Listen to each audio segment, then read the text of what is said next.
Absolutely. And the thing is, I think the one thing that you hit from the beginning is massive action always beats perfect planning. Because what'll happen is as you get into that moment of massive action, what's going to happen is you're going to see things that you'll never see in the planning phase.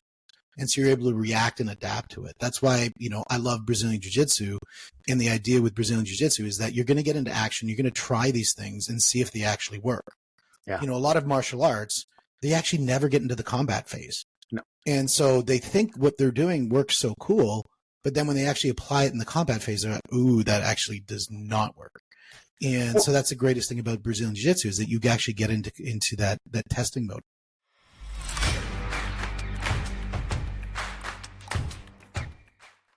And welcome back to the Money, the Mindset, and the Mentoring podcast. Today is a special episode. This is one of my favorite episodes. And the reason why this is one of my favorite episodes, this is episode number 50.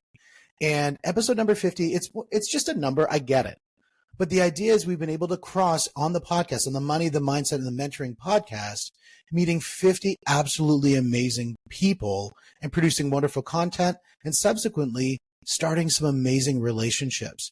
And one of those relationships, and now certainly was started way before starting the idea of podcasting, was episode number 1, which was with Andre Chin. Now, Andre, first of all, I want to thank you so much for helping me really realize the importance of going down this journey of just getting out and start making things happen. And the first thing was obviously making things happen in the podcasting journey. Because your podcast, it's been something that's been great for you. And for me, it's been life-changing for doing the podcast for us. We've been able to create great content, create great relationships, and really create revenue opportunities through podcasting. So it's been amazing. And it's all, I have to say, thanks to you for getting me going on this. So first of all, episode number 50 wouldn't have happened if it wasn't for my conversation with you. So thank you, Andre. Do I get to take credit for that? Because I remember that conversation and you were kind of back and forth. Do I do this? Do I not do this? Et cetera, et cetera. And it doesn't quite relate to some of the stuff we do in a day to day. And I think you get it and I get it. It's like, what's the point of the exposure? What's the point of having it? Why do you guys have podcasts? And I think podcasting has changed so much over the last, I'd say year to year and a half. And there's a reason that, everyone that's doing anything has a podcast, whether it's Cardone, whether it's, Zuckerberg or this, or every single person is sharing what they know. And I saw this thing the other day and it said, when you can start to share your experiences from the heart and from an authentic place, that's what people are really craving. And so whether it's real estate, mortgages, it doesn't matter the industry. If you don't have a platform that you are sharing about who you are and why you're valuable, you're dead in the water and there's nothing special about you. And so we used to be able to do this through booklets or flyers or emails, but the attention span of human beings is so goddamn short that nobody is reading anything. Like you put a piece of paper in front of someone and they're almost offended that you did.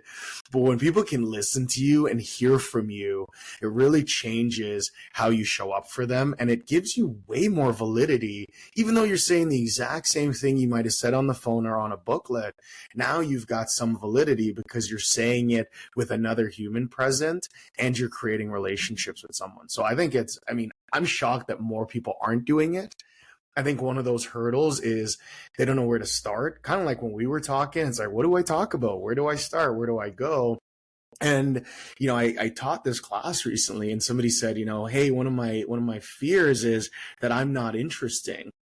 And I said, well, that's where you're wrong. I said, everybody's interesting in some way, shape, or form. I said, but the missing link is, are you interested in anybody else? Because it's not about yourself. It's never about us. It's always about who we're talking to. And so that's why these conversations with you are so great. And I hadn't had a chance to thank you yet because I'm honored to be on number 50. It's kind of a big deal for me to kind of get that nod and to get the first one and to see where we started and where you are today. And even just that journey through your podcasting journey has changed. So thank you for having me. Oh, no worries. And it was great because when we did the first podcast, if you go back and listen to it, it's funny because at the beginning I say, welcome to my podcast, because I didn't even know what the name of the podcast was going to be. And so I stumbled through, I think I had a lot of ums and ahs and and rights and all these things. And I sort of cringe when I go back and look at it. but I also feel that it's a good representative thing to leave there because it can show the journey that's happened. Because that's an inception point that happened. And then 100%. if we look from today to where we are, or from back then to where we are today, we've gone from having one podcast to now we have a whole ecosystem. I think we have, in our community, we have about 63 resellers of our podcasting services business that help people launch their podcasts. And we have, I think, 100 or so podcasts, a few hundred podcasts under management. And that's since September. And really since January, change, right? Because I'm going to bet when we started this conversation, and I'm looking at becoming a client as well, because you've kind of gone in a whole different direction from where you've started. So have I, in my podcasting speaking journey and things like that. And I think people get so hung up with trying to figure it all out up front, and it's like, dude, just start. Just get something out there. It's going to be crap. Like so one of my YouTube channels for my team was recently locked down and I had no idea. So people were like messaging me going, hey, I can't find this video and that. And I'm like, what are you talking about? They're all on the YouTube page. So I went and looked and somehow YouTube took offense to something I said somewhere on it and actually shut down the page. So I had to appeal and I got it back yesterday. And I scrolled to the bottom to one of my very first posts and it was the most atrocious. Can I swear? Are we swearing? Sure, yeah, are we okay? It was one of the most atrocious piece of shits I've ever done in history. And I pulled it up and I showed someone and they went, oh my God, I remember filming that for you. And wow, I didn't want to tell you then, but I was making fun of you the entire time. That's amazing. And it was something so simple. I think it was like a market report or something, just absolutely generic. But at the time when I did it, nobody else was doing them on video. And so I kind of looked at it and said, okay, how can I be different from everybody else? And how can I do something that nobody else is doing just quite yet? Everyone's emailing it. I need to go to video. And so here it is. We made this video. We edited it in iMovie, had no idea what we were doing even there. And we put this thing out and it's still getting views to this day. And it's horrible. So I don't think it matters. Like, I'm so embarrassed. And I almost went to take it down. I clicked on it, kind of like you said, right? Like you're happy that you have it because it's a great litmus to where I start. Absolutely. So, yeah, I love it. And I would say to everybody, like, get started on something. Like, if you don't want to host it, then go be a guest somewhere, right? Like, start being a guest on other people's podcasts and sharing your knowledge and your wealth, because this is now the space. Like, Steve, you and I we're old dogs. And so you probably had an encyclopedia the same way I had an encyclopedia. Yeah, National Geographic books. Right. Yeah. Right. Yeah. We had all the books, right? And so I remember having the books, and I don't think we had them all because my mom picked the relevant ones and she didn't get the whole set. And I was like, where's You're just not good at the letter F. Like, everything else is good, but letter F, you just can't talk about that topic. Just don't have it. Yeah. And so, that's how we used to learn.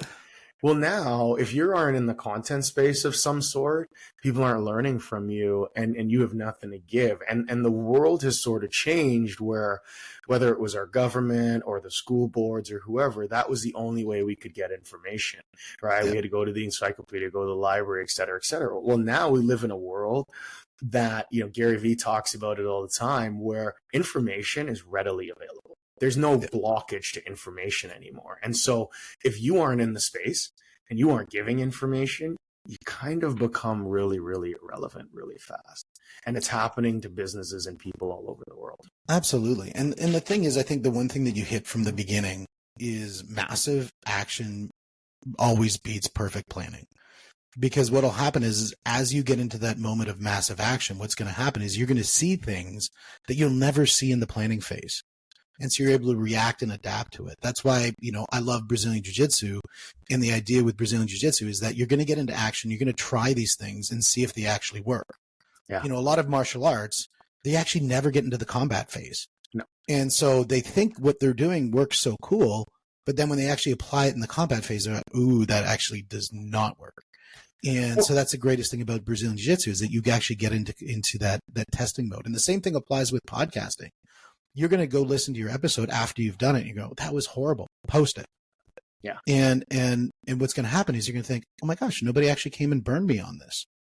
Cool. Now I'm going to post it again, but maybe I'll post something that's a little bit better. And then the next I'm going to post something and make it even better. And each iteration, the iterative process beats the planning process every time. And you touched on that, right? Like, and so for anyone listening, if Steve invites you to come and hit stuff with him, that's a really fun adventure. And you talk about massive action. I think we talked about it, and you're like, why don't you come out? And so I went out for a few weeks. I'm really tired at 5 a.m. when Steve wants to be really high energy, and I love it because I'm up anyway. And so I go, and I think the biggest complaint I had was, man, I hate driving a half an hour to come out and do this. But here's what I learned through that. I learned that I can do it with you at any point in time, and I wasn't absolutely terrible at it. I wasn't great, but I wasn't complete dog shit. And the second piece of that is it actually kicked off the Now Fitness journey. And if you put the two videos up aside, like where I was and where I am today, I think we're down a total of almost 40 pounds. And that's the joy of massive action. I was kind of saying that to you, and you're like, well, okay, if you're not going to come back, don't go be a fat ass. And I remember you telling me that, and I was like, I think I said that will never happen. And then I went home, looked in the mirror, and I was like, because you're already there. Because you're there. You can't go to become something you already are. You're already there. Right. And so it just started that massive journey for me over the last year.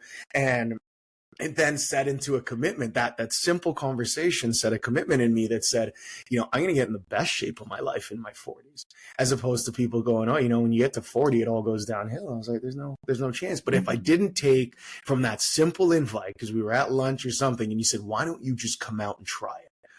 And I could have said no, and I could have dragged it out. I could have waited another 90 days and everything else. And I was like, cool, when? And you were like, Monday at 5. And I was like, okay, Monday it is. And so we came out, or it might have been the Wednesday. I can't remember specifically. But that tipped the first domino. We talk about the one thing, we talk about all these different things, and that first domino being the hardest to tip. But people think, was it 32 dominoes is taller than Mount Everest if you were to stack them together? And people don't realize how something so simple, 2 inches, but when tipped over time, gives you this ginormous thing. And then the second piece of that is, I'm a big fan of Cody Sanchez. Like, I love her content. I love what she puts out there because it's pretty raw and it's pretty real. And she made that comment where, she could tell you how successful someone is and how long they take to order their coffee. And I remember sitting with you and we were ordering lunch and we were both just like, I'll take this and this and this and have a good day. And it's almost like the server looked at us like, these guys are a-holes. And I was like, but we're not. Like, no, we're just ready to go, right? And so, for your listening audience, like if you're feeling slow and like you need to make a decision, I would just encourage you just one step, one foot in front of the other, and stop thinking about it. Because the longer we spend thinking about it and dwelling on it, the harder it's going to be to get into massive action. So I think you nailed that right. Absolutely. Well, and the interesting thing is when we looked at from that moment, back when I started the podcasting, you were also starting the stages journey about building out some different events. You had the one Glover event at the golf course.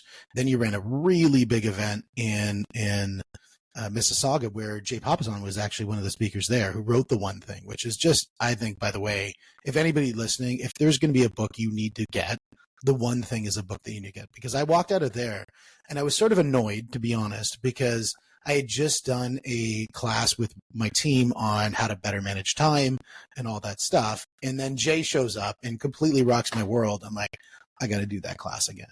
Yeah. And because it was just so important about how he organizes things on how you can do better time planning. But one of the things that I thought was really interesting, and this has been something I've really trying to build in my brain, is the idea of we have inception points that happen in our lives that where we make small changes that lead to big emotions later in life.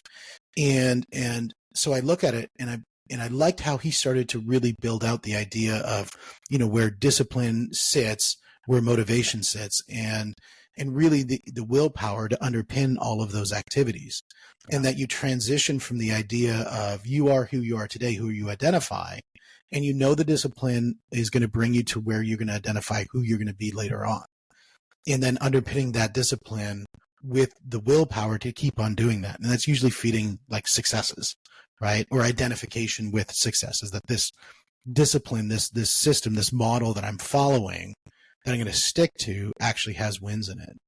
Yeah. And I looked at that and I think, a lot of people, what they do is they'll go on to, like, even if they watch one of the shorts that come out of this thing, and like, oh, that motivated me. And then they're going to doom scroll to the next short. and they're going to doom scroll to the next short. And then they've gone through 15 different shorts. They get this dopamine drop of like, man, I'm so motivated, but then they don't do anything with it. And that's where the transition between being motivated and discipline, where discipline shows up where motivation doesn't, because it's a system, it's a model. Yeah. And I think that whole thing that came out of Jay, I've just been chewing on this for months after that event. I think it's been a few months, and it's just, I can't stop thinking about it. Yeah. And I think it was just an amazing event that you ran. And it was, number one, was amazing to see where you'd build from the one before to that one, but then just that there was so much actionable content that came out of it. And I think that was super important. Well, and you know, the funny thing about that is, so that started from a conversation. I've got multiple different coaches and mentors, which I think, again, people devalue how important that is. And so I was chatting with one of my coaches, and I was really down on myself. And it ties all into that same time of life where I was having, I wouldn't call it self-doubt, but I was feeling a loss of passion. And I teach on this sometimes, and I talk to people about it, where it's like, you know, people are like, oh, you're just not feeling motivated. I'm like, you know what? That's bullshit. And that's not actually a real thing. And it's in my opinion, and people, we can argue this all day, I believe people lose passion. And when you're really passionate about something, motivation is automatic. So if you have to motivate yourself, it's probably because you're not passionate about it. And so I was talking to my coach, and we were having one of those moments, and he's like, you know, I can feel you slipping. What's going on? I said, you know, I'm missing something. I'm not sure what it is. And he said, well, what if you started to create a world that you could actually get what you wanted, and then other people could benefit from it?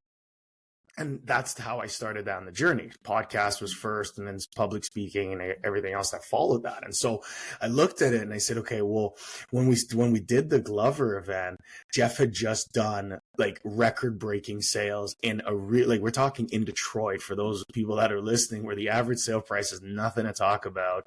And there's still half of the state that's empty.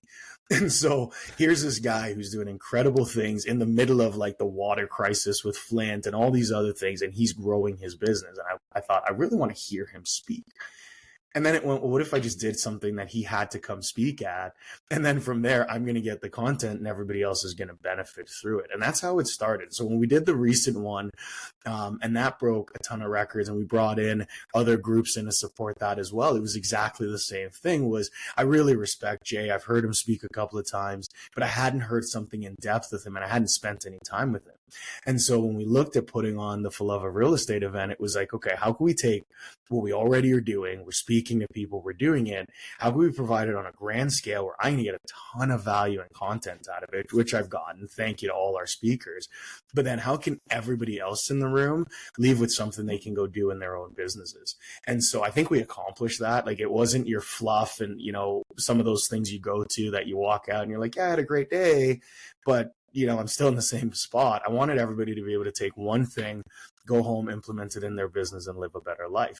And what my coach reminded me of is he pulled out my why, which is centered in helping others achieve their goals. And he said, that's what you're doing right now. And that's why you're passionate about it. And that's why it's become so easy, where now, whether it's this podcast, any other podcast that I'm a guest on, or speaking on stage, or coaching or leading, it's helping others. And if you can find what that thing is, then you never have to worry about motivation ever again, because it's just going to show up every single day, and you'll work 14 hours a day because you love what you're doing. So absolutely. No, I really good shout outs there, because you've been able to see it. Like, our relationship has allowed us to watch virtually side by side at the growth, and being able to sit with you and sort of go, oh my God, what you guys have done in the podcasting space, from a simple conversation that you and I had a year or so ago to where you are today. And then the reverse of where I was and where I am today. It's beautiful to watch. And people, it was 9 months ago when we had that conversation. It would have been in September. Yeah. Well, people really underestimate the value of time compounded over time. Most people, I think it came from Bill Gates, where he said most people overestimate what they can get done in a year and underestimate what they get done in 5 or 10 years. Yeah. And I think, you know, everybody looks at today as the day, and it's not like this is the year. And to be able to go from not having a podcast to having a podcast, to then being an authority in the podcast space, to then having a team who has an authority in the podcast space, that, you know, every day we have people coming to our training. It could be anywhere between 50 to 60 different people each time at those training sessions. And it's super exciting to see that development happen.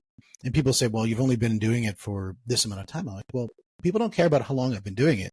They care about the results that happened out of it. And the results go to exactly what Andre was saying, is the relationships that I've built out of it. And personally speaking, is the revenue that's came out of podcasting. And I think that's really important. And then the ability to be able to communicate effectively because of podcasting. And people underestimate that. Like, you just touched on a couple of huge points when you talk about revenue, right? And you go, we live in a world now that you can make money doing everything and anything. Doesn't matter. And people go, oh my God, how am I going to monetize it? And oh my God, just start. Monetization will come. The metrics are there. But if you don't ever start and you don't ever put content out there and be okay with it being absolute trash. I think that's one of the things, right? And, Glover talked about it, our buddy Jeff talked about it, and he said, I'm just willing to fail more than everybody else in this room. I'm not special. Failure is just fun to me. And I think if more people could adopt that in whatever it is they're trying to do, right? Public speaking, podcasting, doesn't matter. If you could adopt the fact that it's going to be really bad until it's really good, and you're not even going to know when it happens. Like, do you remember a specific moment where you're like, oh my God, all of a sudden I'm good? That was when I was born, Andre. But I just don't remember it. You're right. It was the day I was born. Yeah. But there's not some magic section where you're like, oh my God, I'm really good at this now. Yeah. No, guys, you just gotta start. Yeah, the matrix idea that you can just plug it in your head and I know jujitsu, it doesn't work. It's just not going to happen. No, so you just got to do stuff. And I think, the podcasting content creation space, whether you like it or not, right? You see all these memes and all this stuff that's like, oh, I took a job and now I have to be a content creator. I would relate it back to something one of my first mentors said. And he said, everything is scripted or rehearsed. It's everything we say, right? Programming, we all have that, and we all speak certain ways because of how we were raised or our parents or whatever that is. So we all have a pre-diagnosed set of programs that we all kind of follow. And so whether you believe it or not, everything is a script and everything is said a certain way. You're just deciding. I mean, the easiest proof on that is we're gonna run a script right now, Andre, and this will show that everything in this world is scripted. So we're gonna actually do that right now. So let's do it. We're gonna do a script. Ready? Are you ready to practice role play? Yes, sir. Okay, so ready? Hi. How are you? I'm good. How are you? I'm well, thank you. There you go. We just did a script. That's a script that everybody runs. Everybody knows what the prompted response is going to be, and you're gonna say great or good. I'm okay. And you can say all that, even though if your cat just got run over, even though if you just lost your job, even whatever happened, you're going to say, I'm fine, I'm good. And because this is just what we're prompted to say. Yeah. And so everybody follows the same script. Everyone's thinking about all those businesses they call, and you get that standardized script when they call, and hey, thank you for calling. Blah, blah. These are all just scripts. We're all trained in them every single day. I mean, call them dialogues, call them whatever you want. Just some of it's just a little bit more practiced and a little bit more rehearsed. And that's the only difference between being great at whatever your craft is and being mediocre, is just how much you're going to practice or invest in yourself. And that's it. And we see this whole development of the idea of this when you look at AI. So when we look at the first inception of this sort of AI experience, was there'd be type yes to get this answer stop to do this, or type 45 if you want this code. Now AI has moved into this large language model, which is it can infer a response based on what it's been prompted to answer with. So it can respond in rhyme. I always love changing prompts around just to kind of mess with it. And so it can do all these different things because it's now looking at a larger approach to understanding the question or what's been said. And that's exactly what we do. We just look to a larger source of information to then give the answer, which is the scripted answer that we've been defined by our environment, by our learning objectives, and by who we are. Well, and if you go back to kind of listening to that very first one we did together, I'm from the tech world originally, right? So when I was writing programs and building websites 21 years ago, I was the AI. It was me.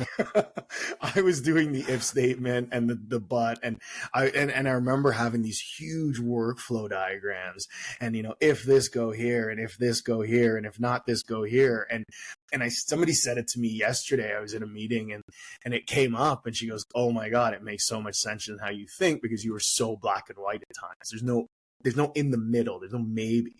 And AI is sort of that exact same thing where you either love it or you're afraid of it. And I think people really underestimate that it's a tool. We're not talking iRobot, not yet anyway. I mean, it's probably coming. You see all the weird stuff that they're posting about, these new robots and all this other stuff. But it's generated as a tool. And I think where people miss with AI, and even the stuff you guys are doing with AI is absolutely mind-blowing, is when you're the one training it. Well, that's where I would actually change a little bit of the verbiage around it. Is I would actually not call AI a tool. I would say AI is a resource, or AI, if you treat AI like you're hiring the AI to do something, then what you're going to do is when you hire somebody, what do you have to do? You have to train it. That's very different than programming, when you have to program something. Programming is giving it a binary set of yes and no's. AI is you're linguistically communicating with it in a way that you're going to say it's going to answer just like this with this kind of data. Right. And to just, I think if you're thinking you're not going to be able to embrace it and it's not going to go anywhere, well, that's already proven to be wrong. But I think where people are starting to realize is it's not just going to take everything over that we do. The human element is never going to go away. I believe. Yeah, I think what it's going to do is it's going to challenge us to skill up, because a lot of the busy work that we've done that just kind of keeps us in the game is going to be taken over by AI. I mean, right now I could go and I could create 10,000 social posts from an AI algorithm and just have it automatically post with video, with content, with voice, with everything, and press a button and it's done. Which is the value change, right? The value of what the human is going to provide is just different. Yep. That's really what's changed. And I think that's what scares people, right? And so, I was talking to my son about this, and he was like all geeked up on it. And I said, well, here's the difference though. I said, I believe that at some point, like, he's going into the trades. And I said, well, that's a really smart thing to do. And I said, because you're probably going to be the last industry that AI fully takes over. Now, yes, can an AI, scan a pipe and do all these other things? 100%. It's going to fill in that value. But I know for me, if I've got a plumber in my house and I want to make sure that nothing leaks again, I want to have that conversation with a human being at the end. I don't care how he got from point A to point B. Just that leak, that flood of water that's coming into my house, is it stopped? And can I have that human interaction to say, hey, am I okay now to turn my taps back on? And I can move on. So I think it's just understanding that the value of what we're doing is going to change, and there might be different things that help us get there, but it's not there to take away from you. It's there to enhance you and to make you better. Well, if you think about it as hiring, exactly. And if you think about, I'm going to hire an employee to do this part of my business, well, it's the same thing. You're hiring the AI to do a portion of your business that now can be done by the AI fully and completely. And that doesn't mean that you don't manage it. It doesn't mean that you don't have KPIs on it. It doesn't mean that you're not skilling up and doing a better thing now. It means that it is now being put into your business and your ecosystem as a higher task. Well, and I think the thing you can't teach is emotions.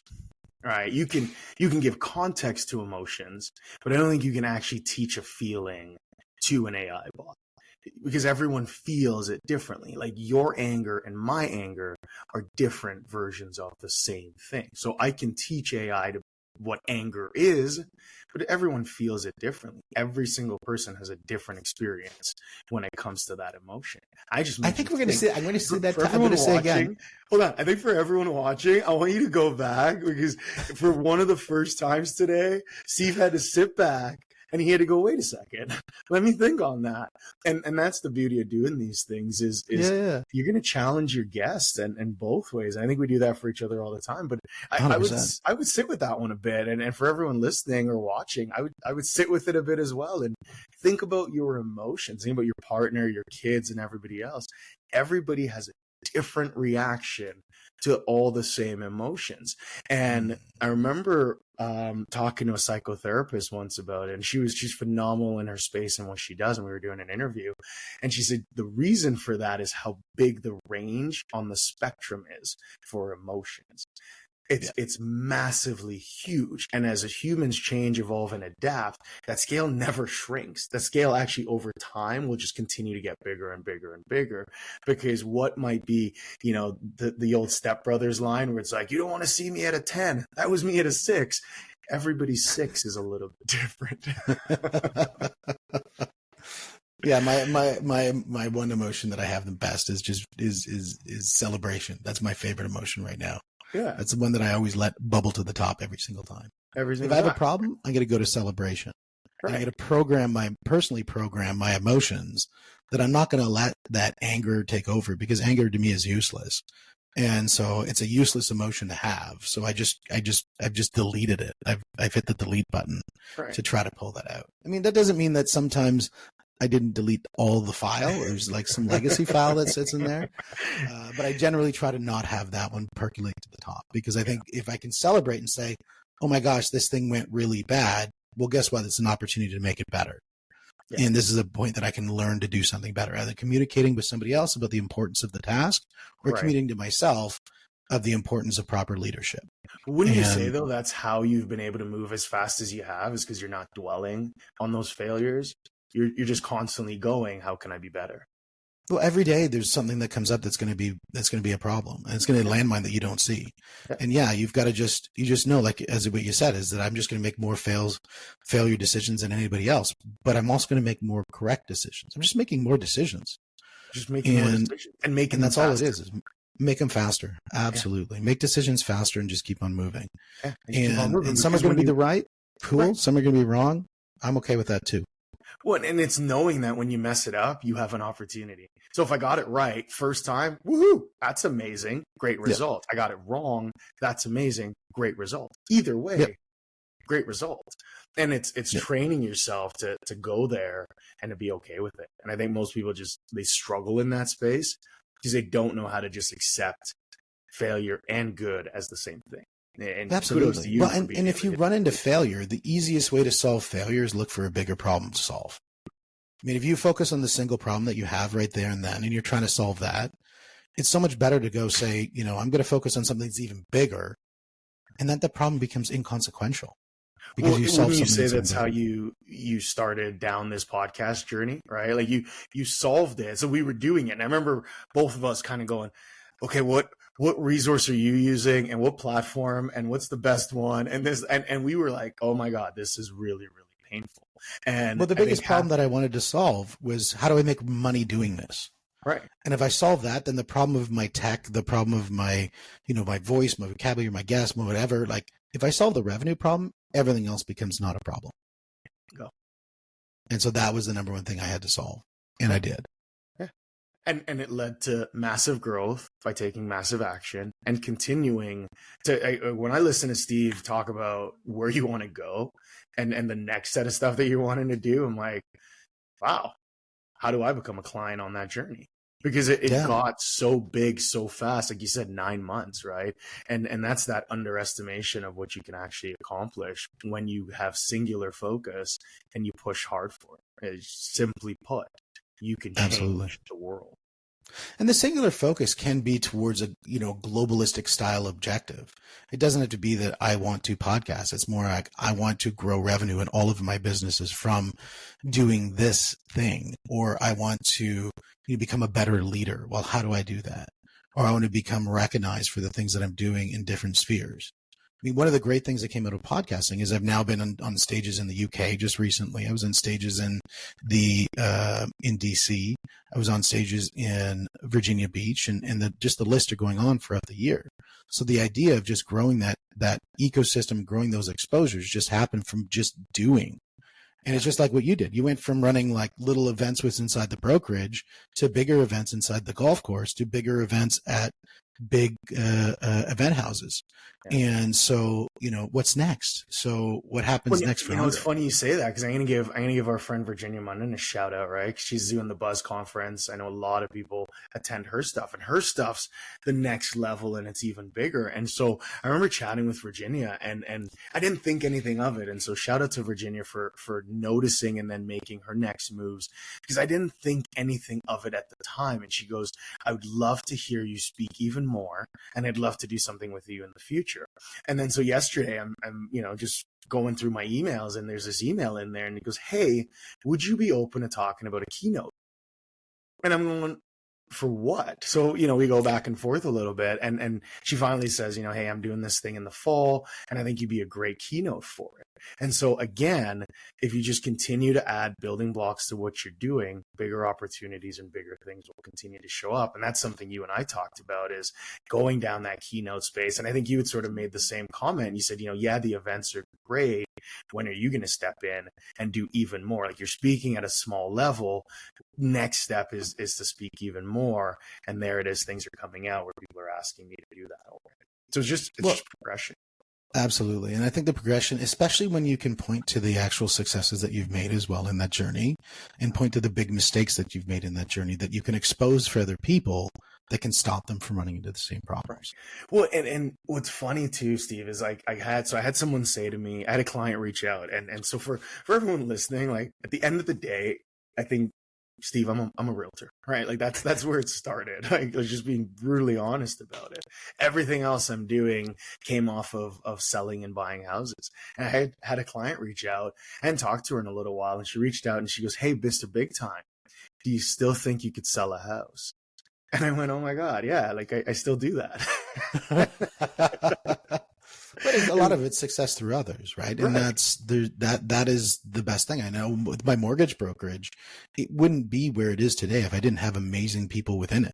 Yeah. I mean, we've got just unbelievable talent that you don't have to tell them what to do. They actually tell you what they've done. And it's just that such says a great it, right? environment. Leadership is about creating other leaders and helping other people get better.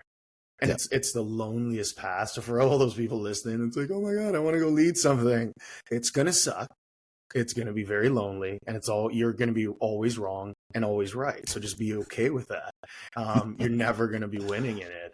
And so, but you have to understand that if that's your calling, it's truly to help other people. And if you're helping enough people in your world, you're going to have a really good life as well.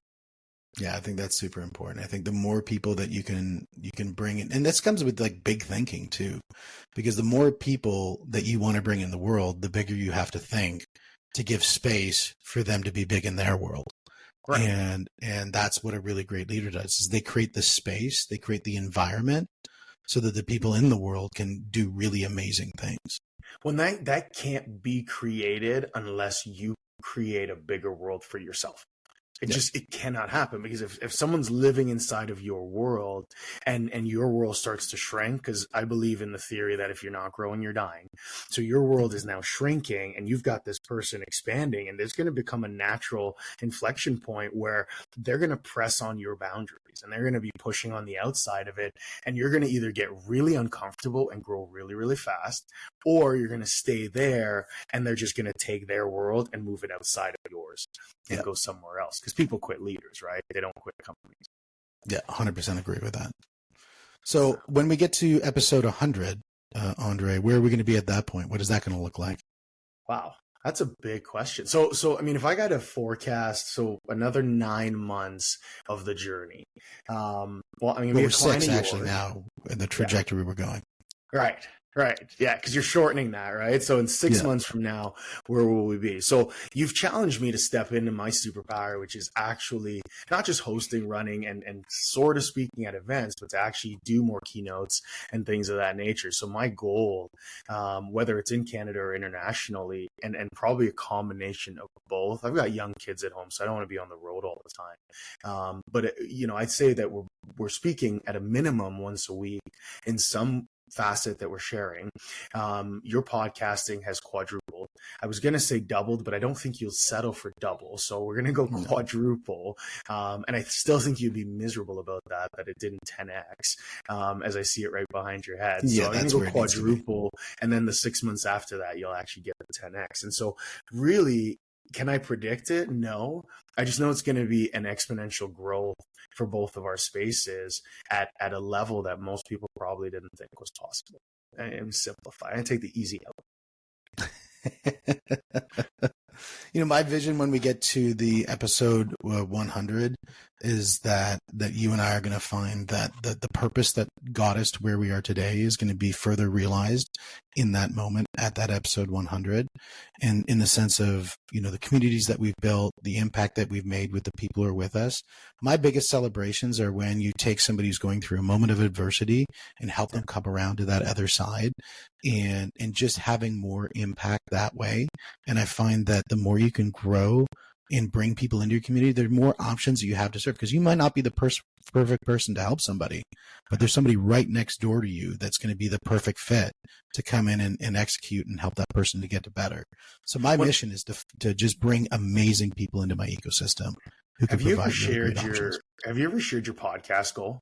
You said it to me. I wrote it down. I don't know if you knew that I wrote it down. I actually just put a note in my phone. I do that after a lot of meetings where things impact me, and I go to this note thing that I have. It's literally titled "Andre's Crazy and His Friends," and I'll put stuff in there that either I realize or somebody else has said. What did I say? So you had said that your goal is not only every realtor, but every business owner should someday have a podcast or a version of a public speaking entity behind them. And that, I don't think you set a goal for what your business was going to be, but you just wanted to impact enough people that more people got in front of a camera or in front of a microphone. And I thought that was, you said it subtly and then you moved on and you didn't talk about it at all. And I thought, jerk, because I need more information on what that looks like. And then B, what a cool goal to have, that you just want to empower more people to get into a space that you believe, and I believe as well, but you truly believe that everybody needs to be in this space with as business owners. I wouldn't say everybody, anyone that's leading or in a business ownership setting needs to have a voice and something out there. And you sort of subtly just said it, that you want everybody, and you want to be a litmus for that, or some sort of way in which people can all achieve that. I thought that was so brilliant and such a big thing. Well, there's a thing when you look at I think it's called entropy, when you look at the change of state between water and a gas. And when you look at the change of state between water and gas, when water increases in temperature, it's 1 BTU is the amount of energy required to heat a pound of water by 1 degree. But then when it goes from the change of state of between a liquid to a gas, it actually needs to absorb 812 BTUs in order to do that change of state. And a lot of times what we see is that, to go from where we need to be to where we need to get to, it's the same amount that we're putting. And then there's this blow up point that happens. But we're not seeing anything happen. As that 812 BTUs is being absorbed, it seems like nothing's happening. Nothing's happened. Then all of a sudden a change of state happens. And I think that happens with a lot of times when we're doing stuff, we don't see the outcome that happens. And then all of a sudden people look at us like 6 months later, they're like, oh my gosh, you've totally changed. But you never noticed anything. And I find that really interesting as this journey's been going on, is not only the changes that I've tried to make personally, and I think they've, some of those objectives have been achieved, but the people I'm surrounding myself with, and they're going through massive changes as well. And you can see that. And I think that's the super exciting thing about the next 6 months, is what more new things can happen. Is that I want to ask this question because I hear this all the time, and is that uncomfortable for you, that change? Because knowing that you're leveling up and knowing at the pace that you're leveling up, and you're talking about who you're surrounding yourself with, which tells me that you are constantly reinventing the people that are getting time from you. You're constantly elevating that. Is that uncomfortable with the people that are falling off, or are you just not attached to it at all? Well, I know there's going to be people that are going to not be comfortable with the changes that I've made. And I know that's going to be a problem. And then I have to choose, do I want to be the person that I was, or do I want to be the person I want to be? And that's a hard choice. I mean, there's people that I used to go out drinking and partying with that I don't hang around with anymore because I don't drink and party. And so that is just out of my ecosystem. I'd rather go out and work. I'd rather go and work out. I'd rather go and talk big things. And so the idea is, yeah, you're going to have those people fall off, and some of them are going to be really close to you. And that's going to be a tough call. And some of them are going to be, you're just not the person that, I really liked. And now you're this weird, only business person and whatever. And it's, times are changing and I got to change too. And if we're not going to be in the same ecosystem, we both have to just reconcile that. Yeah. When I've gone through that journey myself, right? And I'm still going through that journey. It's constantly evolving, constantly happening. I think that was one of the first things I had to get comfortable with. Because you love all these people and everything else. And it can at times, like you said, some of these people are going to be really close to you. They might even be your family. They might be someone that, you've respected and looked up to your entire life. And then all of a sudden, it doesn't serve that purpose to stay in that conversation. It's not that they're bad people, but you have to get really uncomfortable with making that next change for yourself. And I don't think enough people do it. Exactly. And I think there's a friendship for every element. Like, you're going to have your friends that you'll never talk business with, and that's okay. You're going to have your friends that you're going to always talk business with. That's okay. You're going to have friends that are always going to talk family. You're going to do certain events, and there's nothing wrong with segmentation and having it. I think that's very super helpful. And I think it's really important to have that. I mean, I'm not going to go talk to my mom about, a lot of the business strategies that we're doing, not because I don't respect her opinion. I just think that I'd rather spend that time with her, really building the relationship that we have, and not going down a path that just doesn't add benefit to either of us. And so, it's having those relationships for that, but you have to know, we all have 24 hours in a day. That's it. And that goes back to the one thing with Jay Papazon, right? We've got to focus on that one thing that's going to push the needle. And I think that's really important. When I don't think people look at time, and I know we're almost out of time, and you and I, we get together and we could talk for hours and hours and hours on end. But I don't think enough people look at time in the same way that the rest of us do, right? And I think one of the best ways I've heard it done recently was by Arnie, and he, his book, great listen. I mean, I thought it was a great listen. I know other people that haven't loved it, but there's a section in it where he talks about time, right? And he kind of just chunks it out, and he's like, okay, so you're sleeping for 8 hours. Great. So we take that off the top right away, and now you've got 16 hours. Well, you're working for 8 hours. Okay, great. So now we're down to the last 8 hours. And he said, this is the part that most people just don't ever look at. They don't look at the fact that they still have a remaining 8 hours, and that 4 of those is probably watching TV. An hour of that's probably, sitting at scrolling reels, maybe 2 hours of that. And then he kind of chunks it down, and you go, all of a sudden you've used up your 8 hours. Whereas if you were purposeful and you said, okay, I'm going to give my kids this much, I'm going to give my family this much, and then I'm going to carve out an extra hour, just 1 hour a day for myself to do whatever the thing is that I'm not doing or that's so important to me, whether it's the gym, my business, my this, my that, whatever it is, just that 1 hour. And I give it that 1 hour every day over the course of 365 days. And the compound interest on that thing you want to change in your life, massive, drastic it would be. Massive. Yeah, I think that's so critically important. I think the more that people can be very precise with how they spend their time and really look at saying, am I spending time or investing time? I think that is just a massive, massive decision. What's the one thing we have it's a finite resource. Yep. Once spent, we never get it back. And it's the one thing that most people don't actually put any purpose to. They just kind of float along. And well, speaking of that, Andre, I am so happy to have invested the time with you in making this podcast together. Same here, being brother. number 50, being number 1 and number 50. And I'm looking forward to number 100. And let's make the world an amazing place, one relationship at a time, one decision at a time, and one selection at a time. And it's been a true pleasure doing this with you, and look forward to the next one. Always, my friend. Thanks for having me. Can't wait to hear number 100. And guys, this is the money, this is the mindset, this is the mentoring podcast. We will see you on the next one.